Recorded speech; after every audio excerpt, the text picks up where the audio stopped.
আজ ঘুম থেকে উঠতে অনেকটা লেট হয়ে গেছে। আসলে কালকে রাত ছেলে কিছুতেই ঘুমোতে চাইছিল না, ওর জেদ করছিল, কান্না করছিল।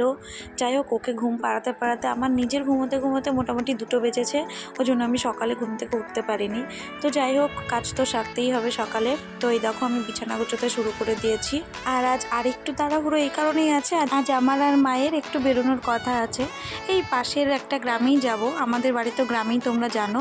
আবহাওয়াটাও ভালো যাচ্ছে না, তাই জন্য আমাদের ইচ্ছে একটু সকাল সকাল বেরোবো আর সকাল সকাল বেরিয়ে চলে আসবো। না হলে হঠাৎ করে ঝড় বৃষ্টি শুরু হয়ে গেলে তখন আবার আমাকে সমস্যায় পড়তে হবে। আচ্ছা, তোমরা কি মায়ের ভর ওঠা বিশ্বাস করো?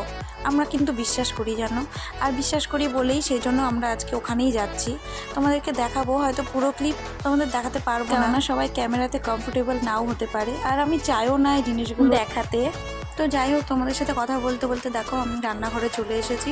আর আজকে আমাদের বাড়িতে নিরামিষ মেনু। শনিবারে আমরা নিরামিষই খাই। খুব সংক্ষেপের মধ্যে আমাকে রান্নাটা করতে হচ্ছে, কারণ 12:30টার দিকে আমাদের সময় দিয়েছে ওখানে পৌঁছানোর। তারপরে গেলে যদি দেরি হয়ে যায় বা ভিড় হয়ে যায়, তখন বাচ্চা ছেলে নিয়ে যাব, তাই এত রিস্ক নিতে চাইছি না। তাই রান্নাটাও আমার প্রায় শেষের দিকে। এবার আমি গিয়ে স্নান করে নিয়ে ছেলেকে রেডি করে নেব। তো এই যে আমরা রেডি হয়ে নিয়েছি, একদম রেডি হয়ে টোটোতে উঠেও পড়েছি। এতটাই তাড়াহুড়োর মধ্যে আমি সব কিছু করেছি যে আমি আর কোনো ক্লিপই তার আগে নিতে পারিনি। তো যাই হোক, এই রাস্তা দিয়ে যেতে গিয়ে একটা মন্দির চোখে পড়ে। এই মন্দিরটি আমাদের এখানে জাগ্রত বাবা বিশ্বনাথের মন্দির হিসেবেই পরিচিত। তো চলো, ভাবছি আজকে তোমাদেরকে দেখিয়ে দিই মন্দিরটা। প্রতি বছর শ্রাবণ মাসের শেষ সোমবার প্রচুর ভক্ত সমাগম হয় এই বাবার মাথায় জল ঢালার জন্য। তো আমি তোমাদের কোনো একদিন দেখাবো এই মন্দিরের ভেতরটা। আপাতত আজকে বাইরে থেকে দেখে নিলে।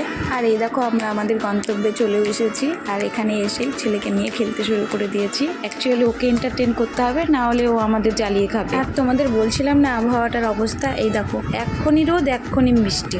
আর আমরা ওখানকার কাজ ছেড়ে বাড়িও চলে এসেছি, দেখতেই পাচ্ছ আমাকে। এসে আমি চাটনি খেতে শুরু করেছি। অ্যাকচুয়ালি আমার চাটনিটা এতটাই পছন্দের যে আমি লোভ সামলাতে পারি না। তো যাই হোক, আজকের ভিডিওটা এই পর্যন্তই।